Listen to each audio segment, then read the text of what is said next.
রবিবার সরিয়ে ছুটির দিনে রাজ্যে 2 লক্ষাধিক ছাত্রছাত্রীদের নিয়ে নিখিলবঙ্গ মেধা উৎকর্ষ অভিযান শুরু হলো। বর্তমান সময়ে নিজেদের ছেলেমেয়েদের মেধা বিকাশ নিয়ে চিন্তিত বাবা মা। প্রতিদ্বন্দ্বিতার যুগে কোনো ছেলে মেয়ে শিক্ষা দীক্ষায় উচ্চতার শিখরে পৌঁছে যাচ্ছে, আবার কেউ কেউ প্রথম মেধা দেখালেও শেষের দিকে হারিয়ে যাচ্ছে। শিক্ষা দীক্ষার প্রতিযোগিতায় শেষ পর্যন্ত টিকিয়ে রাখতে অভিনব উদ্যোগ অল বেঙ্গল প্রাইমারি টিচার অ্যাসোসিয়েশনের।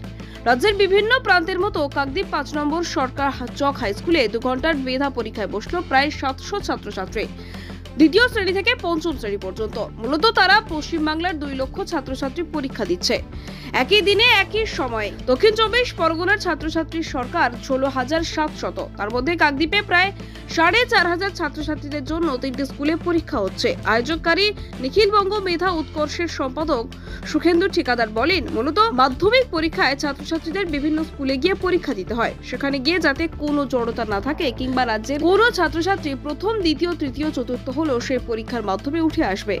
যেমন লেখাপড়ার মান বাড়বে, তেমনি এই সমস্ত ছাত্রছাত্রীরা প্রতিযোগিতামূলক পরীক্ষায় অংশগ্রহণ করে নিজেদের মেলে ধরতে পারবে। আয়োজকের এই পরীক্ষা চলাকালীন 5 নম্বর সরকার চক হাই স্কুলের অভিনব সময় কাটাবার জন্য বিশেষ বিনোদনের ব্যবস্থা করা হলো। এই বিনোদনে মূলত তুলে ধরা হয় বেশ কিছু মানুষের কাছে ধোঁকা দিয়ে কিভাবে প্রজাগণিন ম্যাজিশিয়ান টাকা রোজগার করে হাতে কলমে তার শিক্ষা দেওয়া হয়।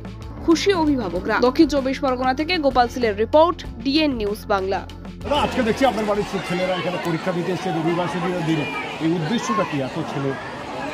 এর উদ্দেশ্য আমার মতামতে যেটা বলে, একটাই উদ্দেশ্য যে বিগত দিনে আমরা পরীক্ষা দিয়েছি যে অন্য স্কুলে গিয়ে মাধ্যমিক পরীক্ষা, এক স্কুলে পড়ে অন্য স্কুলে যে মাধ্যমিক পরীক্ষা দিতে যেতে হতো, তার যে একটা ভয় ভীতি, সেইটা আমি বলবো এই নিখিলবঙ্গ মেধা পরিষদের পক্ষ থেকে এই যেটা শুরু করেছে, যেটা বাচ্চাদের একটা কি বলবো সেই ভীতিটা কেটে যাবে, প্লাস যে প্রজন্ম তারা আরও সাহস পাবে বা তারা শেখার অনেক কিছু জিনিস এই বাইরে পরীক্ষা দেওয়ার ব্যাপারটা সেটা জানতে পারবে।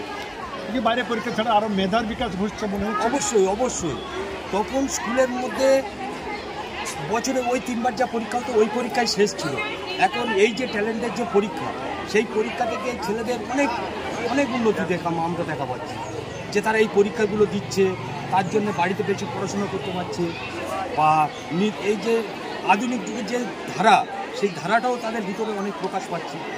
নিখিলবঙ্গ প্রাথমিক শিক্ষক সমিতির রাজ্য কমিটির উদ্যোগে আমাদের কাকদ্বীপ মহকুমাতে আমরা আজকে নিখিলবঙ্গ মেধা অন্বেষণ পরীক্ষাতে আমরা বাচ্চাদের জন্য আয়োজন করেছি। সারা রাজ্যব্যাপী প্রায় 2 লক্ষ পরীক্ষার্থী একই টাইমে আজকে 2 ঘন্টার জন্য একটা মেধা অন্বেষণের জন্য আমরা অ্যারেঞ্জ করেছি বাচ্চাদের সুনির্দিষ্ট বিকাশের লক্ষ্যে। সেই জন্যই আজকের এখানে সবাই এসেছি। কতজন পরীক্ষা দিচ্ছে এখানে? এখানে পরীক্ষা দিচ্ছে 713 জন। কাকদ্বীপ সাব ডিভিশনে সুন্দরবন এলাকাতে প্রায় 4000-এর মতো পরীক্ষার্থী অংশগ্রহণ করছে আজকে। রাজ্যে কত বললেন? রাজ্যে টোটাল 2 লক্ষ। এটা কেন? এটার মধ্যে কি জানান দেবেন? এই পরীক্ষাটা বা এক্সামটা নেওয়ার উদ্দেশ্য হচ্ছে আমাদের দুটো।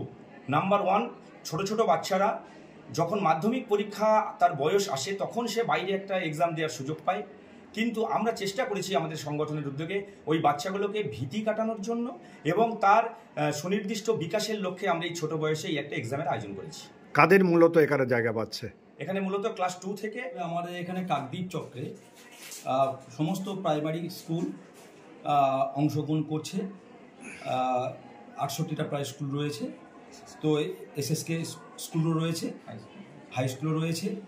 তো আমার এই সেন্টারে একটি কিন্তু এখানে 700 জন প্রায় পরীক্ষা দিচ্ছে।